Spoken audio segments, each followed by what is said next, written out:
afternoon, good evening. My name is Sean. This is Alex. Hey, you're listening to another episode of Coaster Kings Radio.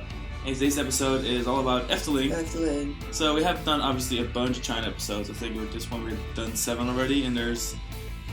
That was it for mainland China, I should say. And now we have Hong Kong, Taiwan, and Singapore, which we're going to split that up and give you a little bit of a European break here. Yeah. No America, sad for you. But we're going to talk about Efteling a little bit. So the other day for work, it was our anniversary a couple of days ago, but we couldn't be together on anniversary because I was in Taiwan and Alex was somewhere else. And so a couple of days after, maybe like 2 weeks after anniversary, to be honest, we met up in Amsterdam on matching layovers. I came from San Francisco, Alex came from Atlanta, and then we went to Efteling for kind of like a anniversary Efteling run. We did it on our anniversary last year. I think we tried to do it on the day. So this year was just like in spirit on the day, but really it was like 2 weeks later. Yeah. But it was the first time we saw each other for our anniversary. For a couple of weeks. So that was cute. We were planned on staying at the same hotel together, but Alex ended up being delayed, maybe like an hour or two. So we ended up splitting up, going to different hotels, and then he took a train from the airport directly towards Efteling, and I connected somewhere and jumped on his train car. It actually worked out pretty well. I just met him on his train after I connected somewhere to meet him. So it all worked pretty well. We took a train to Den Bosch, which is in the south of the Netherlands, and then from there you can either take a bus. So if you go to Efteling and you want to go from, say, Amsterdam, right? Say you're on like a little vacation, you would take a train to Den Bosch, or it's really officially is 's-Hertogenbosch, but you can also just type in Den Bosch on the app. And spelled with an apostrophe S, and then a dash, and then the word Bosch. But then you can just put it on the train app, and it'll bring you down to Den Bosch. And then there's a train in the morning from about 8 to 11 a.m. that runs directly to Efteling. Then it's line 800, and on the way back it's 801 that runs at night, like the last hour or two from the park opening, directly back to the train station.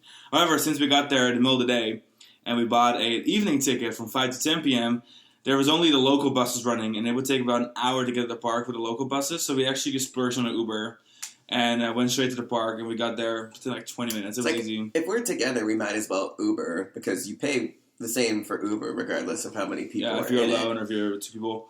And on the way back, we did end up taking a bus because we had some more time to work with. And then we had to sprint to our train. We made it. It was good. So we got to Efteling maybe around like 4:40. And our ticket started at 5 p.m. So in the summer, they have a ticket that's from 5 to 10 p.m. And it's only $30.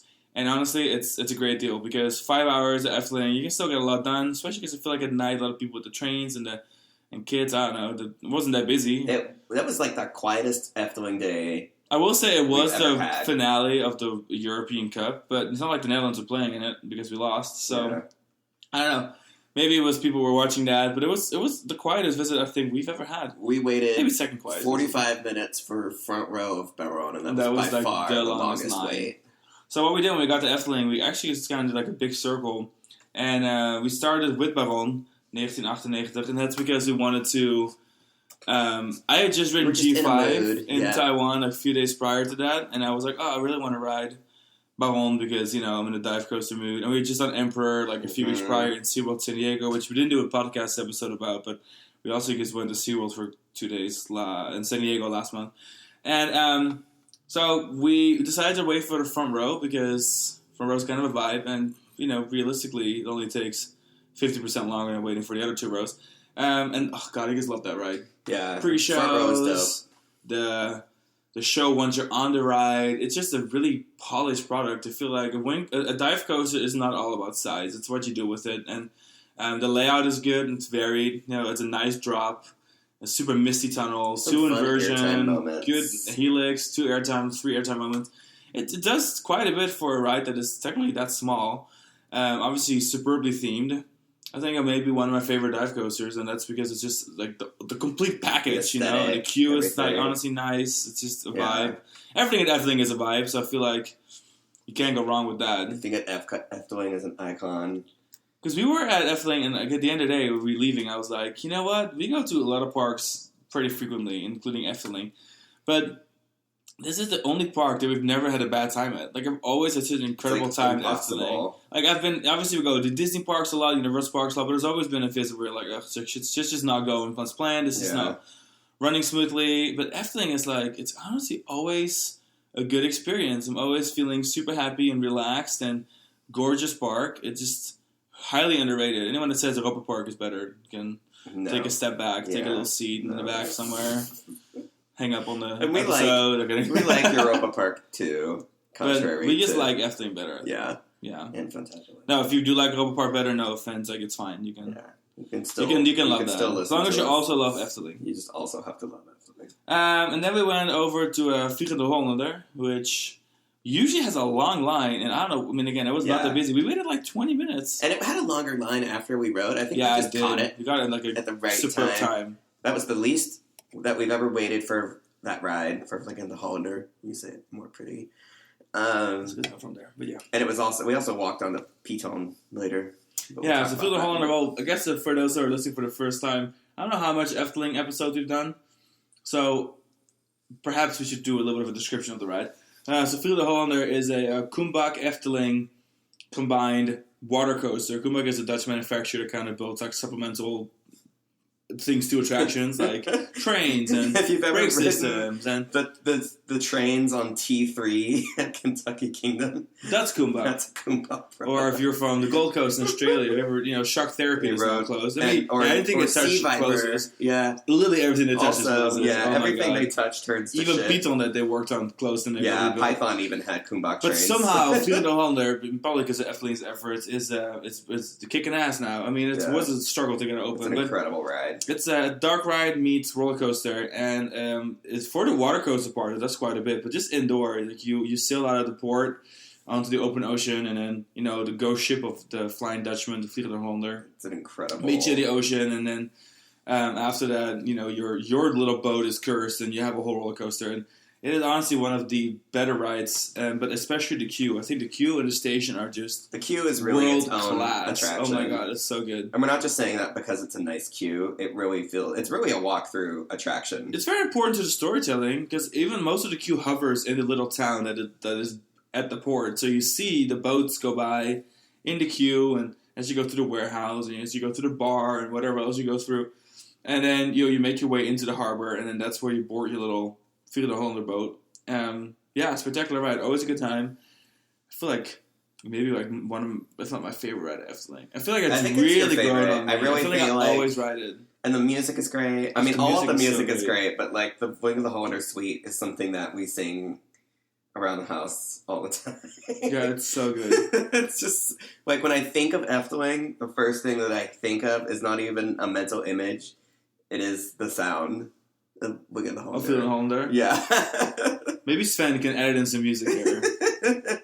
And then we moved on to Piton.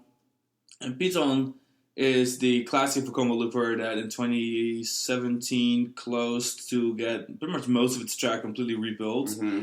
And now that the track type done by a Belgian manufacturer looks almost like a skeleton of a snake. Not even necessarily on purpose, that's just the way the track looks, but it works so well. Especially the coloring of the track being kind of like that bony white. Mm-hmm.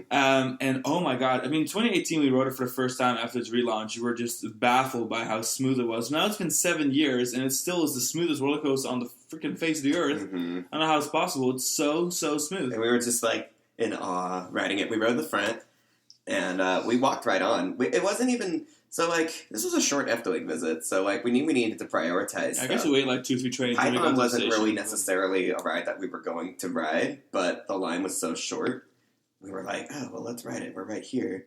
And I'm really glad we did, because it's always a great ride. I love this coaster, and... It hauls ass. Our front seat ride was so pleasant, and we just, like, spent the whole ride just, like, marveling at how smooth it was. Like through the corkscrews. And it runs, of course, as MK12 trains, which are already kind of great for even a rough ride, but it just runs so smooth. It's just like B&M smooth the whole way. Smoother than B&M. It makes B&M see rattly. Yeah. Yeah. Yeah, it's funny because, like Alex said, we usually we kind of pick our battles on what we want to do. Because when we show up at Efteling, we usually are like, all right, we're going to do Droomvlucht, Vliegende Hollander, Vogelrok, Fata Morgana. Like, we have like kind of our set. Like, we have like our big five. We have our big five.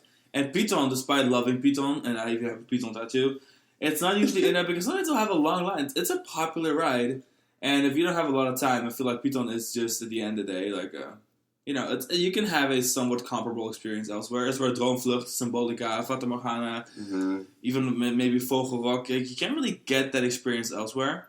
So we... you're in a great park when the rides like the B&M Dive Machine are kind of like below the top 5 required like attractions. Like there's so many good rides there, and the park is just so pleasant to be around. So like we'll even prioritize stuff like Gondoletta, which is like we didn't do it this time, but it's like the towboat system from Intamin, towboat, and it tows you around the rivers and the lakes at the park. It's a massive ride. I mean, it's a good. Is it like a good 15-20 minute ride?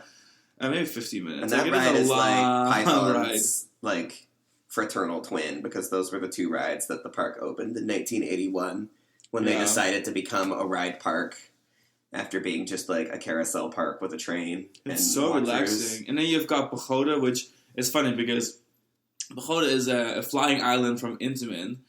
And this particular one has a beautiful theme, obviously, to like a pagoda, and it hovers over the park so beautifully. It's a very whimsical and very Efteling because the amount of tree coverage, you kind of speak to the trees and you see pagoda kind of sticking out. And we love that ride just from aesthetic purposes. And funny enough, when we left the park, we actually bought. I had never seen this merchandise piece before. It must be new. And they had these like sweatshirts that were with like a pagoda on it, and. Yeah. They were so clean. It was so pretty. It's to die for. Yeah. I feel like Pagoda is like a great like foil for Efteling because it's like very sophisticated and ornate, but obviously like extremely whimsical. Oh, whimsical and fun. almost difficult to comprehend because when you look at a flying island, they're marvelous to see. They look like they defy gravity. So I love that they have these on sweatshirts to represent the park because I think it is an excellent representation of what Efteling is about, like aesthetic and marvel at the same time. We didn't have time to ride it on this visit, but we did enjoy taking pictures of it every time we saw it. Oh, 100%. Quietly ascend into the center of the airspace of Efteling. After Python, we did Vogelrok. So, we walked by... Well, first I want to mention the stage that is located right near Python. So Python, obviously, like legend of the park, is when it opened. It was like one of the biggest attractions in Europe. Now it doesn't seem quite as spectacular in comparison, but obviously we still love it. But I feel like for the park and even for the Netherlands, it's still such an icon. So now there is the big square next to Python where they have the big swinging ship, Halve Maan, and where there's a train station and like a snack bar and what else not, like a bakery where you get tompoes. And they built this summer stage for like in the summer. What they do is for a lot of the major attractions, it used to be called Zevenpijnenfestijn, which meant like the 7 squares party or whatever. But now it's more just like summer evenings at Efteling. But at several plazas around the park, they will take like a highlighted attraction and they will build a photo op for it or a stage for it or a show for it. So for this particular square. They built like a giant Python theme, almost like a steampunk stage with like a live music show and some story they're telling about.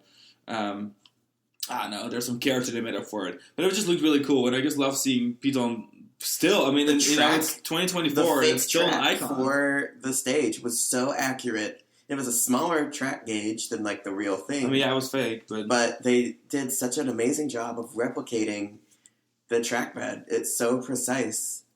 They could have done less, and it would have been just as impressive. But that's just Efteling for you. Like they will always do the most. Yeah, and so after we kind of peeked out over there, we walked down to the Vogelrok on the other side of the park, in the Reizenrijk area. Which, for those that aren't familiar with Efteling, that is an indoor Vekoma MK700. 700. There you go. MK700 roller coaster. Hauls ass, always so fast. Great ride. Great sound score, and it's themed to Sinbad's, like one of Sinbad's stories. So Reizenrijk means like travelers, kingdom or whatever.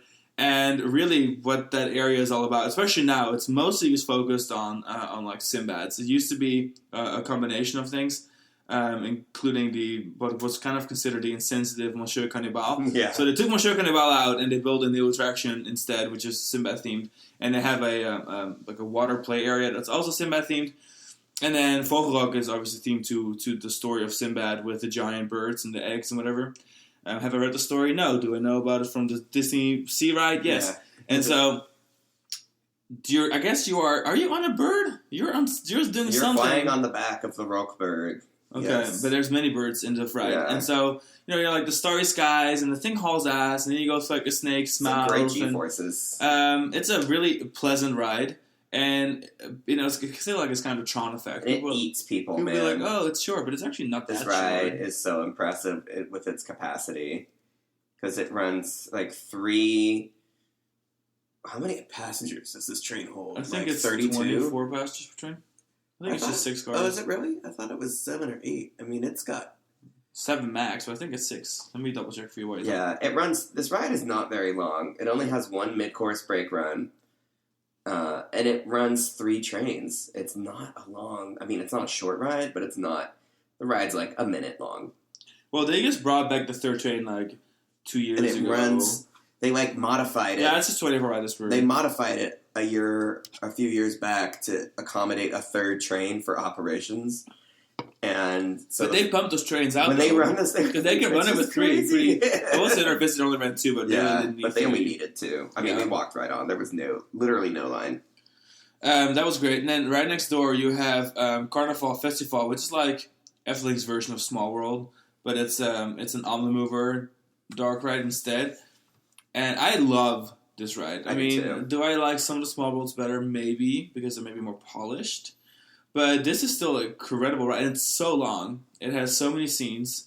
And then Yoki and what's Yet is his little side character. She was added in all sorts of scenes now. So they did some upgrading. It looks good now. They added some extra effects. I think the queue looks a little neater now. I mean, it's still pretty basic queue. But yeah, the ride was obvious in good shape. that this is based on Small World, but it's different enough to me. The art style is very art style is very different, and I like that Yoki is traveling to all of the different countries. This Small World doesn't have a protagonist or a story arc, and this ride does. This ride, you're following Yoki around the world. He leaves the Netherlands. It actually reminds me of 7 Voyages of Sinbad, where you start at his home, you travel around the world, and then you return home to the Netherlands with like new friends and like artifacts that you've collected from around the world. So like it's a little more dynamic than the typical Small World formula. But obviously Small World is like the key inspiration for this ride.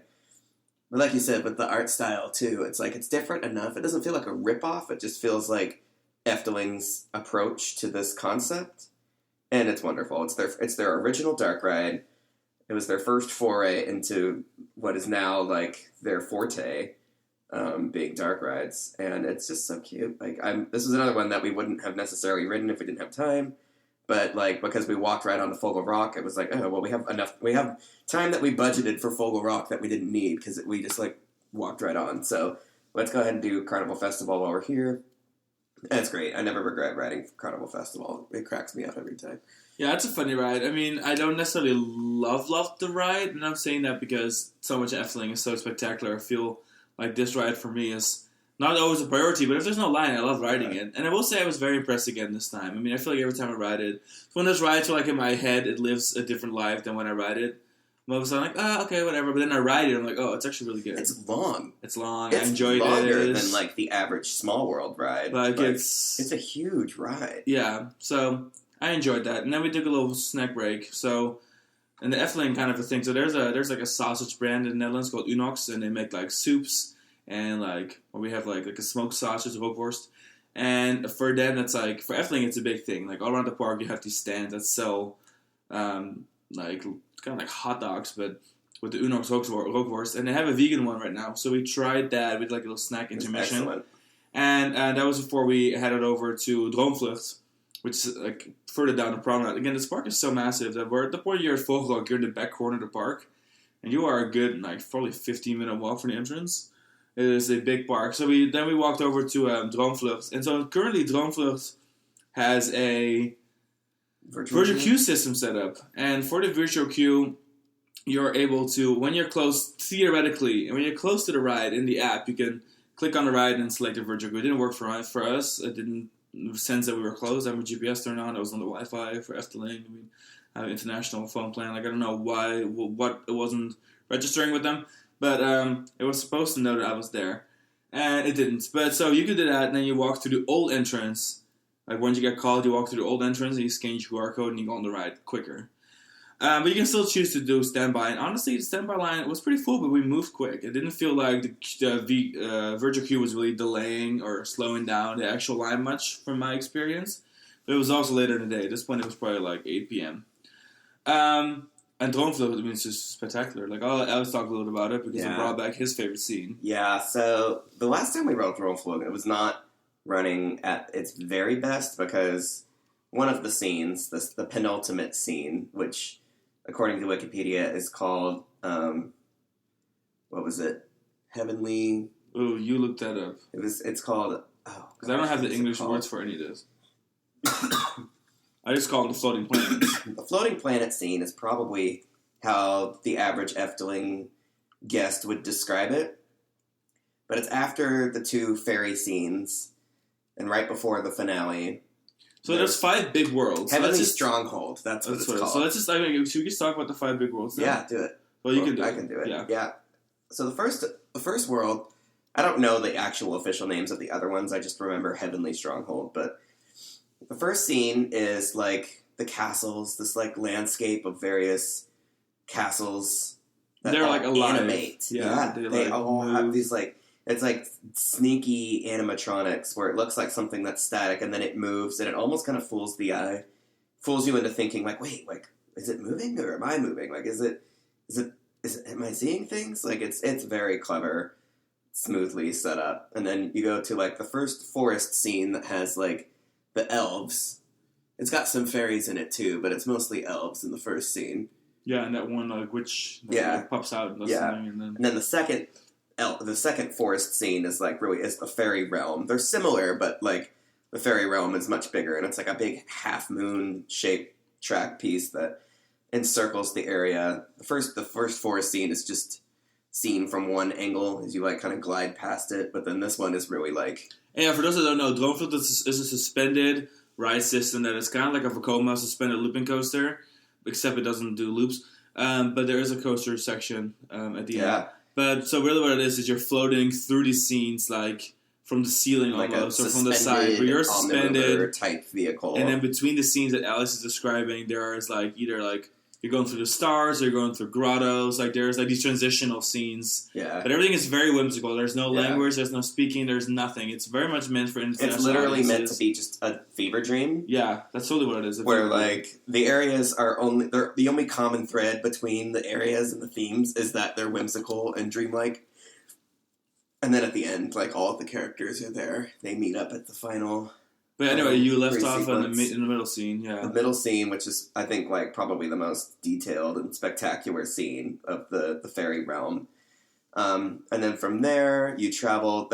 After that scene, there's, like, a long, dark hallway of stars and things. The star hallways connect the scenes because, like, when they were developing this ride, they didn't have that much space to work with, but they really wanted to do a ride like this, so...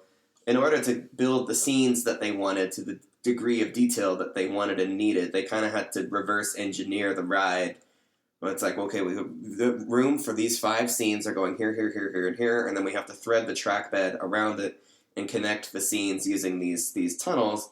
And the tunnels are kind of like palette cleansers. They're kind of useful for that reason anyway, because the realms changed pretty dramatically. Like, even some of the stylistic choices change quite a bit from scene to scene. But the fourth scene is the galaxy scene. I think that's my favorite. And yeah, I'd say it's my favorite. The last time we wrote more it, time in there. One of the scenes, the center planet. So it's a series of planets. It's like a little solar system, but the planets are little castles.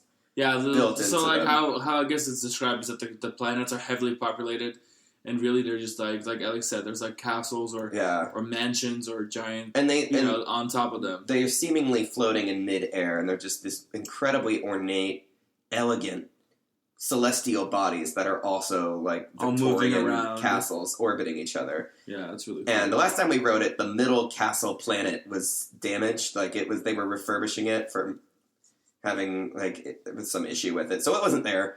But now it has been restored to its full. The scene is back to its 100% up, so it's once again perfection.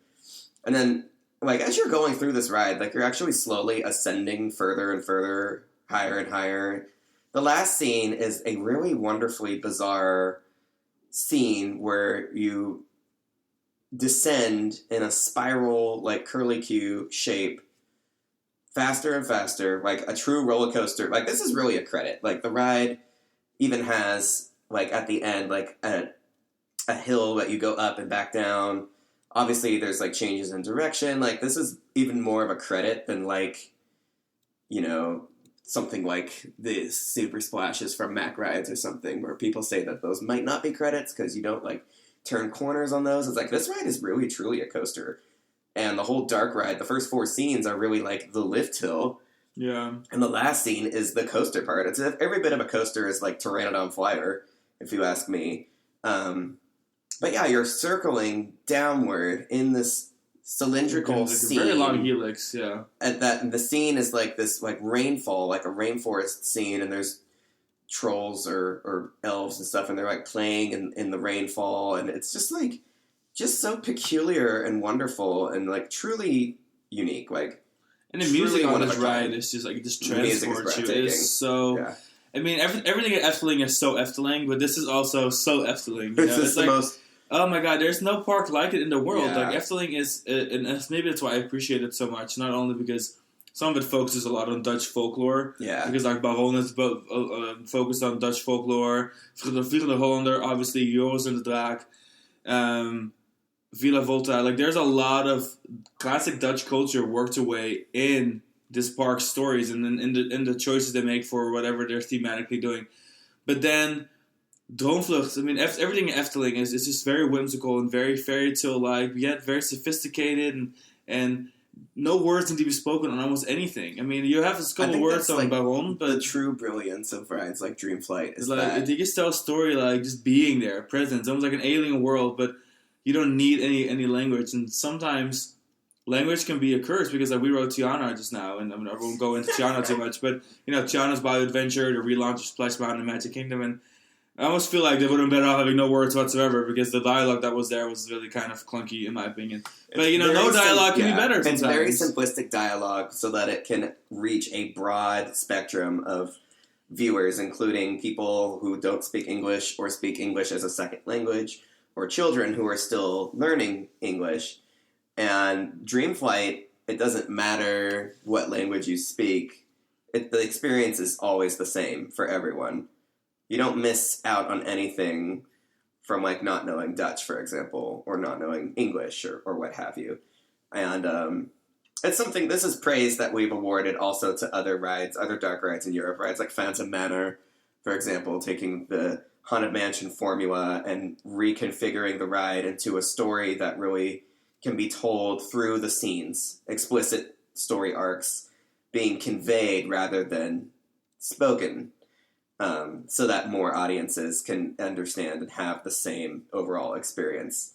So Dream Flight, I think, is really very special in that way.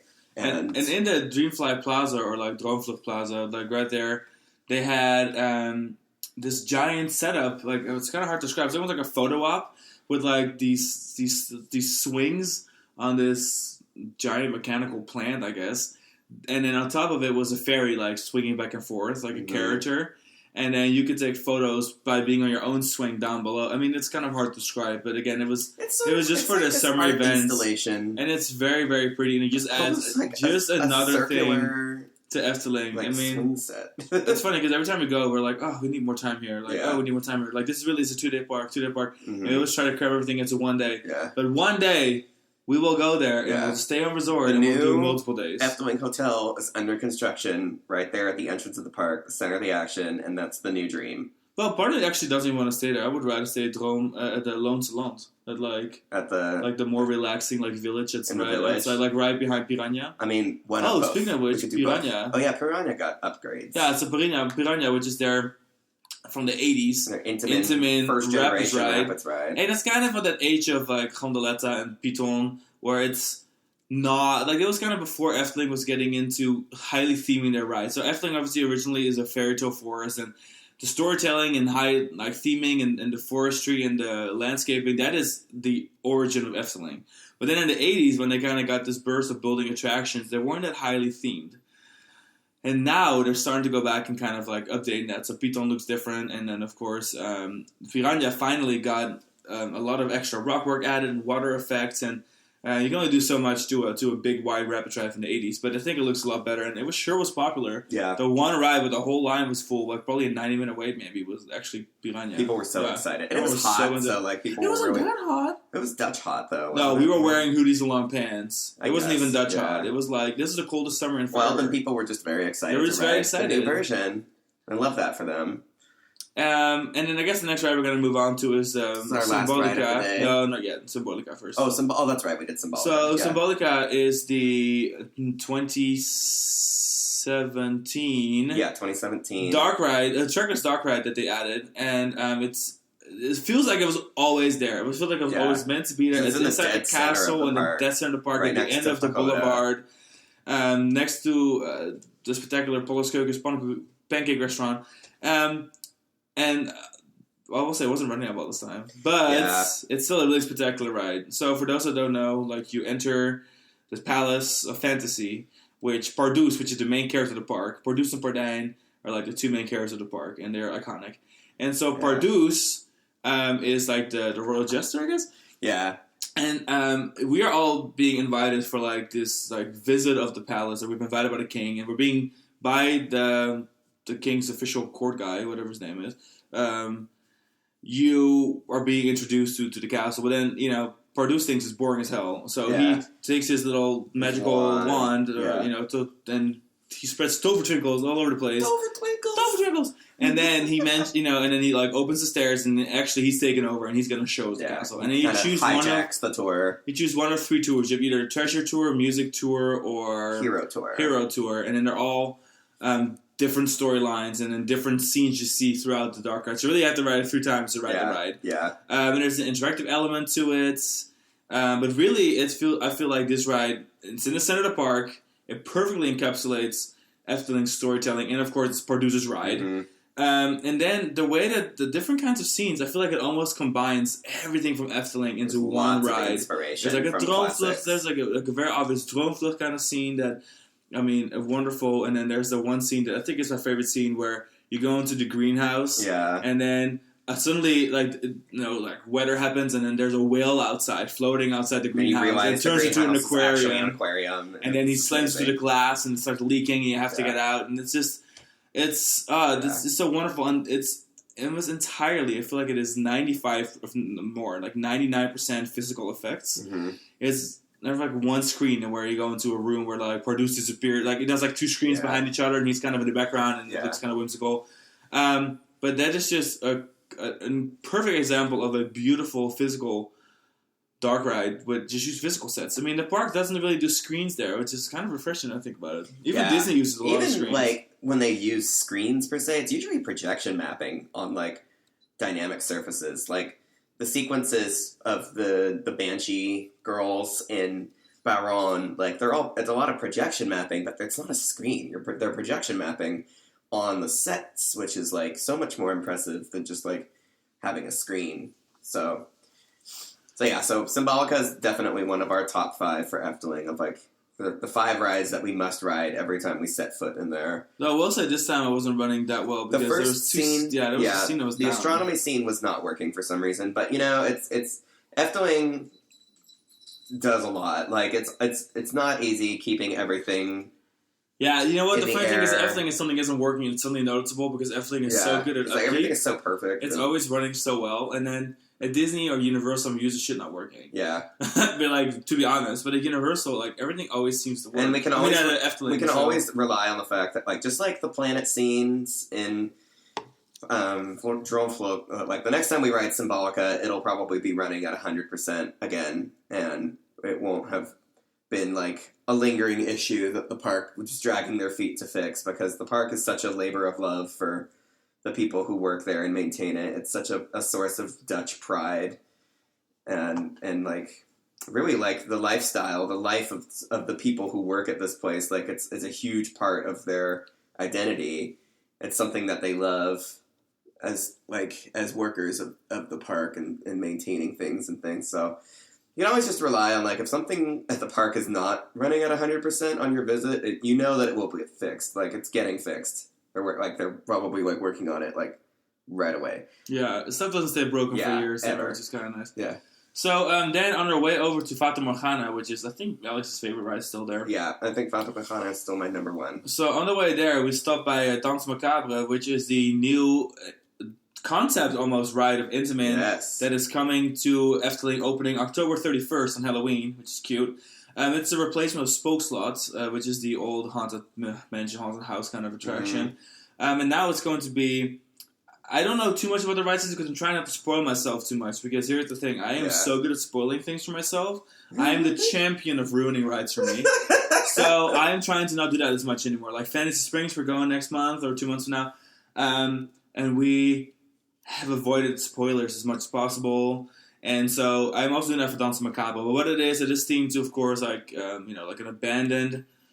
kind of like mansion, abandoned castle, and the character, the cat character from the Spook Slot is kind of transferred over. So he even has his own like tavern that's already open, I think, over by Danse Macabre. And it's going to be a ride system that's on a giant tilting plate with 5 ride vehicles that are fixed to the plate. 6. There you go. It's a flat super ride high capacity system, and it's 128 passengers per dispatch. But it's almost like an upgrade of the madhouses, like Villa Volta, like the Vekoma or the Mac ones. It's almost like an upgrade of that, except for it's like a circular, and it's going to be like a giant show element based ride.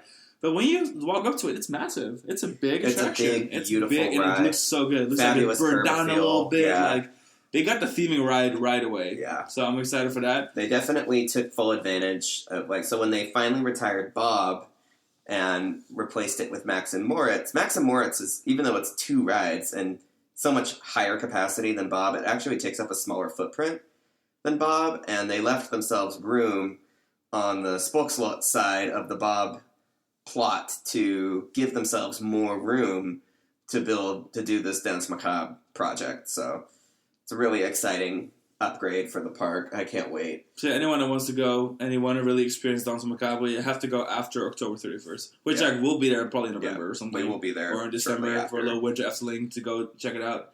But then we went to Fata Morgana, which before we go into the ride, I want to mention that just like some other plazas, Fata Morgana is an icon for the park. Python iconic, Droomvlucht iconic, Fata Morgana iconic. And so they one of the characters in Fata Morgana is the genie. Is it a genie? I think a giant genie. Yeah. And he hovers over the ride as you go underneath him. And it's iconic. Like I think probably the most iconic thing in the whole ride. He makes an appearance in the Disney Sea ride as well.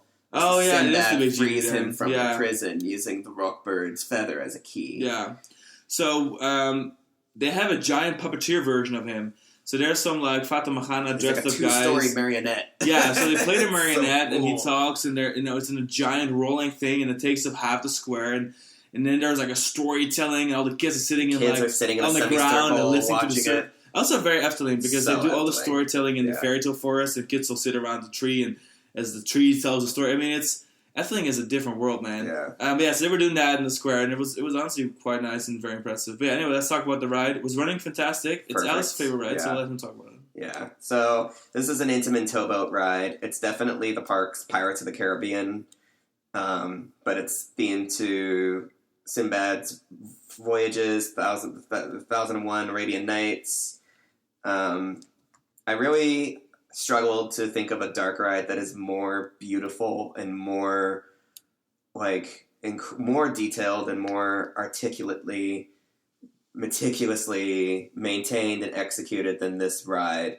And some of the scenes are pretty intense. Like there's depictions of poverty, depictions of slave labor. Like this is not a sugar-coated look at the scenery. It's definitely not the storybook voyages of Sinbad, but it's very funny. shocking for an American audience, I think, because it is brutal. It is a brutal ride. Very transparent and unapologetic in the way that like old Pirates of the Caribbean was, with like the wife auctions and the pirates chasing the women so that they can, assault them or whatever.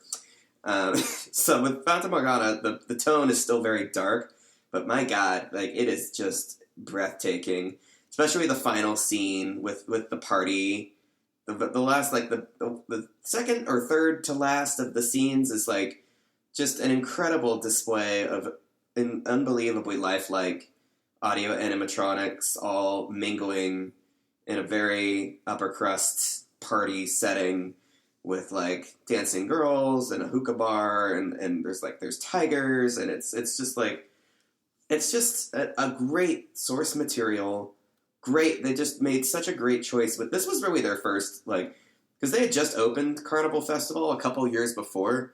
This was really, like, their first foray into, like, high-profile dark rides. And it's funny because you can sense that they were really trying to enter international market, like, because they have like French, German, and Dutch and English lines like throughout the ride, and it's kind of hilarious because even the exit sign is in all of the languages. All the languages. It was like the first foray, I think. This was like big really international when they were like, thematic we want to attract people from outside of the Netherlands. We're going to build this ride that is absolutely.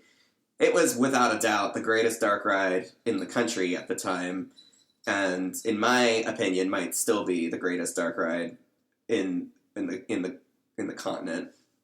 I meant continent earlier. Greatest dark ride in the continent. That is a big claim. I know it's a big claim. But you know what? I mean, it is Efteling. It's just hard for me to even like Pirates of the Caribbean and Phantom Manor. Like, it's hard for me to choose those over Fata Morgana, because Fata Morgana is truly one of a kind. Like, there's just absolutely nothing like it anywhere in the world.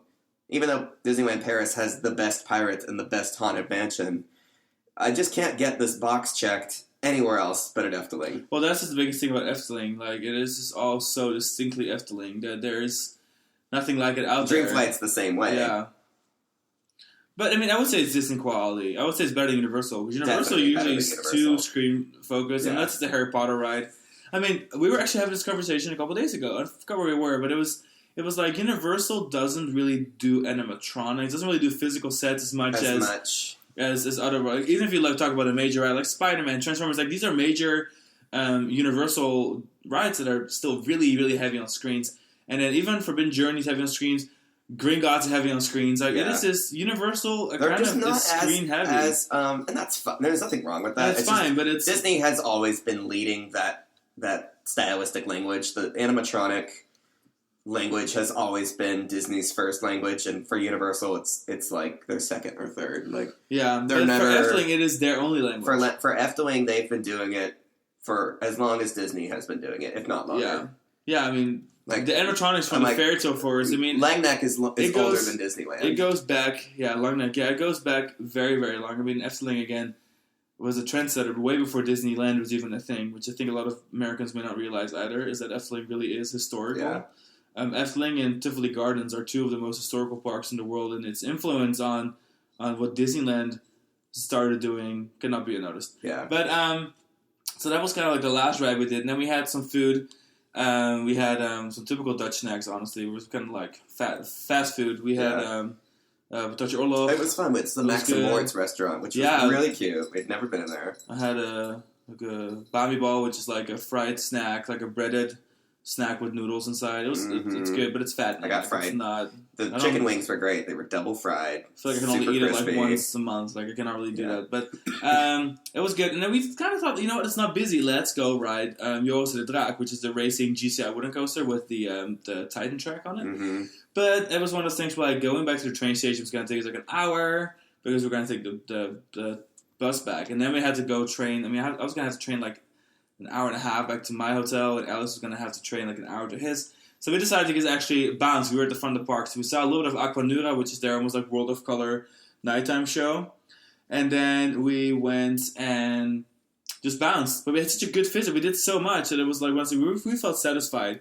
We had a few rides that were like, oh, okay, we want to ride this, and that's priority. And we rode a couple more things. But then, we did so much, we kind of felt like it was good to go. We only paid $30 for a ticket. We spent 4.5 hours there when we left. Because we left maybe a half hour before it closed. Like, also the fact, like, being there for work, being there on a 24-hour work layover where you're already exhausted coming in, and you know you're going to be tired the next morning, like, once you've reached a certain level of, like, accomplishment with your day, you're like, okay, let's conserve our resources and, like, get out in front of our rest for tomorrow. So we left. I think we left at the perfect time because I definitely, by the time I was back in my room, I was glad that I was there at like 11:30 and not like 12:30 or 1, like it might have been if we had stayed longer. So it worked out. All in all, it was just a perfect, easy, like low effort Efteling day. A great reminder of why we love Efteling so much and why we go through the trouble of synchronizing layovers. I'm already planning the next one. It's like, I don't fly a lot of international. That's Sean's wheelhouse. But for me, I do it kind of, I'm sort of like, I always feel like a voyeur in the environment of working transoceanic flights. And so for me, I was like, I'm just doing this because I want to hang out with you. It's been a while. Like, we can go to Efteling. And it was stressful, and at one point we were delayed, and I was like, I'm never doing this again, like, I hate this. And then we get to Efteling, we have our Efteling day, and I'm like, no, this is worth it. It was great. Yeah. I mean, next time, here's the thing, we've been doing so much Asia lately, which, it's not ending. Go through episodes, and then we're going to go on another, like, 2-3 week trip to Asia. So it's like, I spent a lot of time in Asia. We're about to go to Singapore this week together, which you'll have an episode about that in a little bit. Hopefully that works out. Hopefully this works out. By the time this episode comes out, we should be in, or we should already be returning from Singapore. So hopefully we made it. If not, we'll still do an episode on it because I just went a couple times. But we have a lot of Asia in our future. So I feel like I'm almost kind of overdue for like a longer European trip. We do a couple days in the Netherlands, a couple days in Germany. I need to go back to Phantasialand. It's been a couple years. So it was always good to go to Efteling. And we had a good time. It's kind of it. We're gonna make it a shorter episode because we have other stuff we got to get done today. I gotta go to work. Kind of worked out pretty well. Wherever you're listening, preferably if you're an Apple Podcast, please leave us a written review. Give us 5 stars. We really appreciate that. Same for Spotify, 5 stars. We appreciate it. We'll be honest. Our growth of this podcast is not going as crazy fast as we'd like. So if you have anyone that may be interested in theme parks or a subreddit somewhere or like in a Facebook group, you're like, hey, you know what? All these episodes, all this talk about coaches all over the world and theme parks, this may be of someone's interest. Please share. We do appreciate that. And then we will catch you guys on the next episode. Bye. Bye.